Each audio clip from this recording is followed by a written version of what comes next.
Hello everyone, welcome back to Manassu Kannada vlogs. ಆಷಾಢ ಮಾಸದ ಕೃಷ್ಣ ಪಕ್ಷದಲ್ಲಿ ಬರುವಂತಹ ಸಂಕಷ್ಟಹರ ಚತುರ್ಥಿಯನ್ನು ಗಜಾನನ ಸಂಕಷ್ಟಹರ ಚತುರ್ಥಿ ಎಂದು ಕರೆಯಲಾಗುತ್ತದೆ. ಈ ಬಾರಿ 2026ರಲ್ಲಿ ಆಗಸ್ಟ್ 2 ಭಾನುವಾರದಂದು ಗಜಾನನ ಸಂಕಷ್ಟಹರ ಚತುರ್ಥಿಯು ಬಂದಿದೆ. ಚತುರ್ಥಿಯ ತಿಥಿಯು ಆಗಸ್ಟ್ 1ನೇ ತಾರೀಕು ಶನಿವಾರ ರಾತ್ರಿ 11 ಗಂಟೆ 7 ನಿಮಿಷಕ್ಕೆ ಪ್ರಾರಂಭವಾಗಿ ಆಗಸ್ಟ್ 2ನೇ ತಾರೀಕು ಭಾನುವಾರ ರಾತ್ರಿ 11 ಗಂಟೆ 15 ನಿಮಿಷಕ್ಕೆ ಮುಕ್ತಾಯವಾಗುತ್ತದೆ.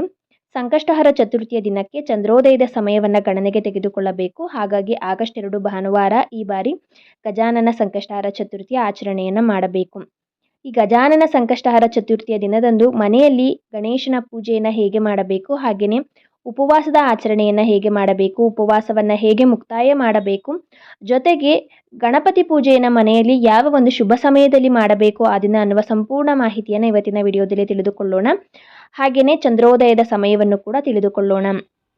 ಗಣೇಶನು ವಿಘ್ನಗಳನ್ನು ನಿವಾರಣೆ ಮಾಡುವಂಥವನು. ಹಾಗಾಗಿ ಈ ಸಂಕಷ್ಟಹರ ಚತುರ್ಥಿಯ ದಿನದಂದು ವಿಘ್ನಗಳ ನಿವಾರಣೆಗಾಗಿ, ಕೆಲಸದಲ್ಲಿ ಏಳಿಗೆ ಆಗಲು, ಹಾಗೆಯೇ ಧನಲಾಭಕ್ಕಾಗಿ ಹಲವಾರು ಅನುಷ್ಠಾನಗಳನ್ನು ನಾವು ಸಂಕಷ್ಟಿ ದಿನದಂದು ಮಾಡ್ಕೊಳ್ಬೋದು. ಅದರಲ್ಲಿ ಒಂದು ತುಂಬಾ ಸರಳವಾಗಿರುವಂತಹ, ಯಾವುದೇ ಖರ್ಚಿಲ್ಲದೆ ಮಾಡುವಂತಹ ಒಂದು ಅನುಷ್ಠಾನದ ಬಗ್ಗೆ ಕೂಡ ಇವತ್ತಿನ ವಿಡಿಯೋದಲ್ಲಿ ತಿಳಿಯೋಣ. ಎಲ್ಲ ಸಂಕಷ್ಟಹರ ಚತುರ್ಥಿಯ ದಿನದಂದು ಹೇಗೆ ಗಣಪತಿಗೆ ಪೂಜೆಯನ್ನು ಮಾಡ್ತಿರೋ ಅದೇ ರೀತಿಯಾಗಿ ಈ ಸಂಕಷ್ಟಿಯಂದು ಕೂಡ ಮನೆಯಲ್ಲಿ ಪೂಜೆಯನ್ನು ಮಾಡಬೇಕು. ಆ ದಿನದಂದು ಬೆಳಗ್ಗೆ ಬೇಗನೆ ಎದ್ದು ಸ್ನಾನವನ್ನು ಮಾಡಿ ಒಗೆದಿರುವಂಥ ಶುದ್ಧವಾದ ಬಟ್ಟೆಯನ್ನು ಧರಿಸಿ ಗಣಪತಿಗೆ ಪೂಜೆಯನ್ನು ಮಾಡಬೇಕಾಗುತ್ತೆ. ನಿಮ್ಮಲ್ಲಿ ಗಣೇಶನ ವಿಗ್ರಹ ಅಥವಾ ಗಣೇಶನ ಫೋಟೋ ಇದ್ರೂ ಕೂಡ ಪೂಜೆಯನ್ನು ಸಲ್ಲಿಸಬಹುದು. ಫೋಟೋ ಇರುವಂಥವರು ಫೋಟೋವನ್ನು ಸ್ವಚ್ಛ ಮಾಡಿಕೊಂಡು ಅರಿಶಿಣ, ಕುಂಕುಮ, ಶ್ರೀಗಂಧವನ್ನು ಹಚ್ಚಿ, ಗೆಜ್ಜೆ ವಸ್ತ್ರವನ್ನು ಹಾಕಿ, ಹೂಗಳಿಂದ ಅಲಂಕಾರವನ್ನು ಮಾಡಿ ಪೂಜೆಯನ್ನು ಸಲ್ಲಿಸಿ. ಹಾಗೆಯೇ ವಿಗ್ರಹ ಇರುವಂಥವರು ಮರೆಯದೆ ಅಭಿಷೇಕವನ್ನು ಮಾಡಬೇಕು.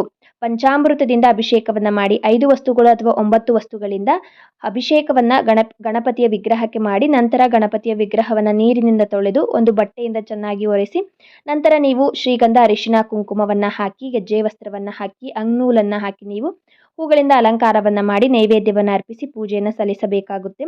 ಹಾಗೆ ಗಣಪತಿಯ ಫೋಟೋ ಅಥವಾ ವಿಗ್ರಹ ಎರಡೂ ಇಲ್ಲ ಎನ್ನುವವರು ಕೂಡ ಅರಿಶಿಣದಿಂದ ಅಥವಾ ಹಸುವಿನ ಸಗಣಿಯಿಂದ ಕೂಡ ನೀವು ಗಣಪನನ್ನ ಮಾಡಿಟ್ಟು ನೀವು ಪೂಜೆಯನ್ನು ಸಲ್ಲಿಸಬಹುದು. ಹಾಗೆಯೇ ಗಣಪತಿಗೆ ನೀವು ಎಷ್ಟೇ ಹೂಗಳನ್ನು ಇಟ್ಟರೂ ಕೂಡ ಗರಿಕೆಗೆ ಸಮ ಆಗೋದಿಲ್ಲ. ಹಾಗಾಗಿ 21 ಗರಿಕೆಯನ್ನು ಒಂದು ದಾರದಲ್ಲಿ ಕಟ್ಟಿ ಅಥವಾ ಬಿಡಿಯಾಗೂ ಕೂಡ ನೀವು ಗಣಪತಿಗೆ ಅರ್ಪಿಸಿ ಪೂಜೆಯನ್ನು ಸಲ್ಲಿಸಿ. ಜೊತೆಗೆ ಗಣಪತಿಗೆ ಪ್ರಿಯವಾಗುವಂಥ ನೈವೇದ್ಯಗಳನ್ನು ಅರ್ಪಿಸಿ, ಮೋದಕ, ಲಡ್ಡು ಆಗಿರ್ಬೋದು, ಸಜ್ಜಿಗೆ, ಪಾಯಸ, ಈ ರೀತಿಯಾಗಿ ಪ್ರಿಯವಾಗುವಂಥ ಒಂದು ಸಿಹಿ ನೈವೇದ್ಯವನ್ನು ಅರ್ಪಿಸಿ. ಅಥವಾ ಒಂದು ಲೋಟ ಹಾಲನ್ನು ಕೂಡ ನೀವು ಇಡ್ಬೋದು. ಕೊಬ್ಬರಿ ಸಕ್ಕರೆಯನ್ನು ಕೂಡ ನೀವು ನೈವೇದ್ಯವಾಗಿ ಇಡಬಹುದು. ಹಣ್ಣುಗಳನ್ನು ಇಟ್ಟು ದೀಪವನ್ನು ಹಚ್ಚಿ ನೀವು ಪೂಜೆಯನ್ನು ಮಾಡಿ. ಹಾಗೆಯೇ ಗಣಪತಿಗೆ ಅರ್ಚನೆಯನ್ನು ಕೂಡ ಮಾಡಬಹುದು. ಹೂವು, ಅಕ್ಷತೆ ಅಂದರೆ ಬಿಡಿ ಹೂಗಳು, ಅಕ್ಷತೆ ಮತ್ತು ಗರಿಕೆಯನ್ನು ತೆಗೆದುಕೊಂಡು ಕೈಯಲ್ಲಿ ಹಿಡಿದುಕೊಂಡು ಗಣಪತಿ ಅಷ್ಟೋತ್ತರವನ್ನು ಹೇಳ್ಕೊಂಡು ನೀವು ಕೈಯಲ್ಲಿ ಹಿಡಿದಿರುವಂತಹ ಎಲ್ಲ ಗರಿಕೆ, ಹೂವು ಮತ್ತು ಅಕ್ಷತೆಯನ್ನು ಮುಂಭಾಗದಲ್ಲಿ, ಗಣಪತಿಯ ಮುಂಭಾಗದಲ್ಲಿ ಹಾಕುತ್ತಾ 108 ಬಾರಿ ಅಷ್ಟೋತ್ತರವನ್ನು ಹೇಳ್ಕೊಂಡು ನೀವು ಗಣಪತಿಗೆ ಅರ್ಚನೆಯನ್ನು ಕೂಡ ಮಾಡಬಹುದು. ಈ ರೀತಿಯಾಗಿ ಸಂಕಷ್ಟಹರ ಚತುರ್ಥಿಯ ದಿನದಂದು ಗಣಪತಿಯ ಪೂಜೆಯನ್ನು ಮಾಡಿ. ಹಾಗೆಯೇ ಉಪವಾಸದ ವ್ರತವನ್ನು ಕೂಡ ಆಚರಣೆಯನ್ನು ಮಾಡ್ಬೋದು. ಬೆಳಗ್ಗೆಯಿಂದಲೇ ಉಪವಾಸವಿರಬೇಕು. ಬೆಳಗ್ಗೆ ಪೂಜೆ ಮಾಡಬೇಕಾದ್ರೇ ಸಂಕಲ್ಪವನ್ನು ಮಾಡ್ಕೊಂಡಿರಬೇಕು. ನನ್ನ ಯಥಾಶಕ್ತಿಗೆ ಅನುಸಾರವಾಗಿ ನಾನು ಈ ಸಂಕಷ್ಟಹರ ಚತುರ್ಥಿಯ ವ್ರತದ ಆಚರಣೆಯನ್ನು, ಉಪವಾಸದ ವ್ರತದ ಆಚರಣೆಯನ್ನು ಮಾಡ್ತಾ ಇದ್ದೀನಿ ಅಂತ ಕೇಳಿಕೊಂಡು ನಿಮ್ಮ ಕೋರಿಕೆಯನ್ನು ಕೇಳಿಕೊಂಡು ನೀವು ಸಂಕಲ್ಪವನ್ನು ಮಾಡ್ಕೊಳ್ಳಿ. ಬೆಳಗ್ಗೆಯಿಂದ ರಾತ್ರಿವರೆಗೂ ಕೂಡ ಉಪವಾಸವಿರಬೇಕು. ಏನನ್ನು ಕೂಡ ತಿನ್ನಬಾರ್ದು. ಆಗಲ್ಲ ಅಂತ ಅನ್ನುವವರು, ಅಶಕ್ತರು, ನೀವು ಮಿತವಾಗಿ ಲಘುವಾಗಿ ಹಾಲು ಮತ್ತು ಹಣ್ಣುಗಳ ಸೇವನೆಯನ್ನು ಮಾಡ್ಬೋದು. ರಾತ್ರಿ ಇನ್ನು ಚಂದ್ರೋದಯದ ಸಮಯದಲ್ಲಿ ನೀವು ಚಂದ್ರನ ದರ್ಶನವನ್ನು ಮಾಡಿದ ನಂತರ ಉಪವಾಸವನ್ನು ಬಿಟ್ಟು ಊಟವನ್ನು ಮಾಡಬೇಕಾಗುತ್ತೆ. ಈ ಸಂಕಷ್ಟಿ ವ್ರತದ ಆಚರಣೆಯನ್ನು ಮಾಡ್ತಾ ಇರುವಂಥವರು ಬೆಳಗ್ಗೆ ಒಮ್ಮೆ ತಲೆಗೆ ಸ್ನಾನವನ್ನು ಮಾಡಿ ಪೂಜೆಯನ್ನು ಸಲ್ಲಿಸಿರಬೇಕು. ಹಾಗೆಯೇ ಸಂಜೆ ಕೂಡ ಮತ್ತೊಮ್ಮೆ ತಲೆಗೆ ಸ್ನಾನವನ್ನು ಮಾಡಿ ಪೂಜೆಯನ್ನು ಸಲ್ಲಿಸಿ ನಿಮ್ಮ ಮನೆಯ ಹತ್ತಿರ ಇರುವ ಗಣಪತಿಯ ದೇವಸ್ಥಾನಕ್ಕೆ ಹೋಗಿ ಬಂದು ರಾತ್ರಿ ಚಂದ್ರನ ಉದಯ ಆದ ನಂತರ ಚಂದ್ರನ ದರ್ಶನವನ್ನು ಮಾಡಿ, ಚಂದ್ರನಿಗೆ ಅರ್ಘ್ಯವನ್ನು ಕೊಟ್ಟು, ಚಂದ್ರನ ಪ್ರಾರ್ಥನೆಯನ್ನು ಮಾಡಿದ ನಂತರ ಉಪವಾಸವನ್ನು ಬಿಟ್ಟು ಊಟವನ್ನು ಮಾಡಬೇಕಾಗುತ್ತೆ. ನೀವು ಬೆಳಗ್ಗೆಯಿಂದ ಉಪವಾಸ ಇರ್ತೀರಾ, ರಾತ್ರಿ ಚಂದ್ರನ ದರ್ಶನ ಮಾಡದೆ, ಚಂದ್ರನ ಪ್ರಾರ್ಥನೆಯನ್ನು ಮಾಡದೆ ನೀವು ಉಪವಾಸವನ್ನು ಬಿಟ್ಟರೆ ಸಂಕಷ್ಟಿ ವ್ರತ, ಉಪವಾಸದ ವ್ರತ ಪೂರ್ಣ ಆಗೋದಿಲ್ಲ. ಹಾಗಾಗಿ ಆಗಸ್ಟ್ 2 ಭಾನುವಾರ ರಾತ್ರಿ 9 ಗಂಟೆ 24 ನಿಮಿಷಕ್ಕೆ ಚಂದ್ರನ ದರ್ಶನವಾಗುತ್ತೆ, ಅಂದರೆ ಚಂದ್ರನ ಉದಯವಾಗುತ್ತೆ. ಆ ಸಮಯದಲ್ಲಿ, ಒಂದು ಆಸುಪಾಸಿನ ಸಮಯದಲ್ಲೇ ಚಂದ್ರೋದಯವಾಗುತ್ತೆ. ಆ ಸಮಯದಲ್ಲಿ ನೀವು ಚಂದ್ರನಿಗೆ ಅರ್ಘ್ಯವನ್ನು ನೀಡಿ ಚಂದ್ರನ ಪ್ರಾರ್ಥನೆಯನ್ನು ಮಾಡಿ ನೀವು ಉಪವಾಸವನ್ನು ಬಿಟ್ಟು ಊಟವನ್ನು ಮಾಡಿ. ಚಂದ್ರ ಕಾಣಿಸ್ತಿಲ್ಲ ಅಂದಾಗ ಒಂದು ತಟ್ಟೆಯಲ್ಲಿ ಅಕ್ಕಿಯಿಂದ ಅಥವಾ ಅಕ್ಕಿ ಹಿಟ್ಟಿನಿಂದ ಚಂದ್ರನ ಆಕೃತಿಯನ್ನು ಬರೆದು ಅಲ್ಲೇ ನೀವು ಪೂಜೆಯನ್ನು ಸಲ್ಲಿಸಿ ಕೂಡ ಉಪವಾಸವನ್ನು ಬಿಡ್ಬೋದು. ಕಷ್ಟಗಳ ನಿವಾರಣೆಗಾಗಿ, ಇಷ್ಟಾರ್ಥ ಸಿದ್ಧಿಗಾಗಿ ಸಂಕಷ್ಟಹರ ಚತುರ್ಥಿಯ ದಿನದಂದು ಹಲವಾರು ಅನುಷ್ಠಾನಗಳನ್ನು ಮಾಡ್ಕೊಳ್ಬೋದು. ಅಂದರೆ ಪರಿಹಾರಗಳನ್ನು ನಾವು ಮಾಡ್ಕೊಳ್ಬೋದು. ಅದರಲ್ಲಿ ತುಂಬಾ ಸರಳವಾದ, ಖರ್ಚಿಲ್ಲದೆ ಮಾಡುವಂತಹ ಒಂದು ಅನುಷ್ಠಾನದ ಬಗ್ಗೆ ಇವತ್ತಿನ ವಿಡಿಯೋದಲ್ಲಿ ತಿಳಿಸ್ಕೊಡ್ತಿದ್ದೀನಿ.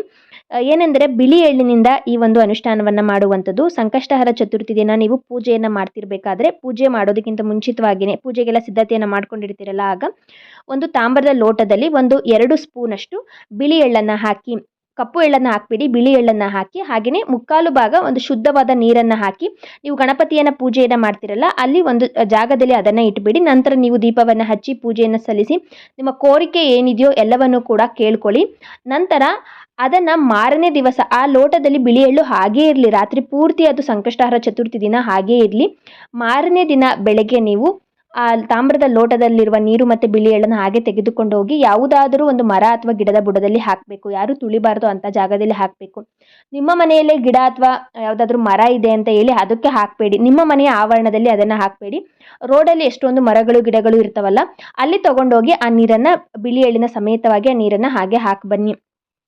ಆ ಬಿಳಿ ಎಳ್ಳು ಹಾಗೇನೆ ನೀರನ್ನು ನೀವು ದೇವರ ಮನೆಯಲ್ಲಿ ಗಣಪತಿಯ ಪಕ್ಕ ಇಟ್ಟಿರ್ತೀರಲ್ಲ, ಒಂದು ದಿನ ಪೂರ್ತಿಯಾಗಿ ಈ ರೀತಿಯಾಗಿ ಇಡೋದ್ರಿಂದ ಮನೆಯಲ್ಲಿರುವ ನೆಗೆಟಿವಿಟಿ, ಹಾಗೇನೆ ನಿಮ್ಮಲ್ಲಿರುವ ನೆಗೆಟಿವಿಟಿ ಏನಿರುತ್ತೆ ನೋಡಿ, ಋಣಾತ್ಮಕ ಶಕ್ತಿಗಳು ಏನಿರುತ್ತೆ ನೋಡಿ, ಎಲ್ಲವನ್ನೂ ಕೂಡ ಬಿಳಿ ಎಳ್ಳು ಮತ್ತು ನೀರು ಹೀರ್ಕೊಂಡಿರುತ್ತೆ. ಹಾಗಾಗಿ ಒಂದು ಸರಳವಾದ ಅನುಷ್ಠಾನವನ್ನು ಸಂಕಷ್ಟಹರ ಚತುರ್ಥಿ ದಿನದಂದು ಮಾಡುವುದರಿಂದ ಧನಲಾಭ ಹಾಗೇನೆ ಕೆಲಸದಲ್ಲಿ ಏಳಿಗೆ ಅನ್ನೋದು ಆಗುತ್ತದೆ. ಗಜಾನನ ಸಂಕಷ್ಟಹರ ಚತುರ್ಥಿಯು 2ನೇ ತಾರೀಕು ಆಗಸ್ಟ್ 2 ಭಾನುವಾರ ಬಂದಿರುವುದರಿಂದ, ಭಾನುವಾರದ ದಿನದಂದು ರಾಹುಕಾಲ ಬಂದು ಸಂಜೆ ನಮಗೆ 4:30 6 ಗಂಟೆಯ ತನಕ ಇರುತ್ತೆ. ಆ ಒಂದು ಸಮಯದಲ್ಲಿ ಗಣಪತಿಗೆ ಪೂಜೆಯನ್ನು ಸಲ್ಲಿಸೋದಕ್ಕೆ ಹೋಗಬೇಡಿ. ಹಾಗೆಯೇ ಯಮಗಂಡ ಕಾಲ ಬಂದು ಮಧ್ಯಾಹ್ನ 3 ಗಂಟೆಯಿಂದ 4:30 ತನಕ ಇರುತ್ತೆ. ಸೊ ಹಾಗಾಗಿ ಬೆಳಗ್ಗೆನೇ ನೀವು ಆ ದಿನ ಬೆಳಗ್ಗೆನೇ ಪೂಜೆಯನ್ನು ನೀವು ಮಾಡ್ಕೊಳ್ಬೋದು. ಹಾಗೆಯೇ ಸಂಜೆ 4:30 6 ಗಂಟೆಯ ತನಕ ಅಷ್ಟರ ಒಳಗೆ ನೀವು ಪೂಜೆಯನ್ನು ಮಾಡಬೇಡಿ. 6 ಗಂಟೆಯ ನಂತರ ನೀವು ಸಂಜೆ ಆ ದಿನ ಗಣಪತಿಗೆ ಪೂಜೆಯನ್ನು ಸಲ್ಲಿಸಬಹುದು. ಈ ನನ್ನ ವಿಡಿಯೋ ನಿಮ್ಗೆ ಏನಾದರೂ ಇಷ್ಟ ಆಗಿದ್ರೆ ಮನಸ್ಸು ಕನ್ನಡ ವ್ಲಾಗ್ಸ್ ಚಾನಲ್ಗೆ ಸಬ್ಸ್ಕ್ರೈಬ್ ಮಾಡಿಕೊಳ್ಳಿ.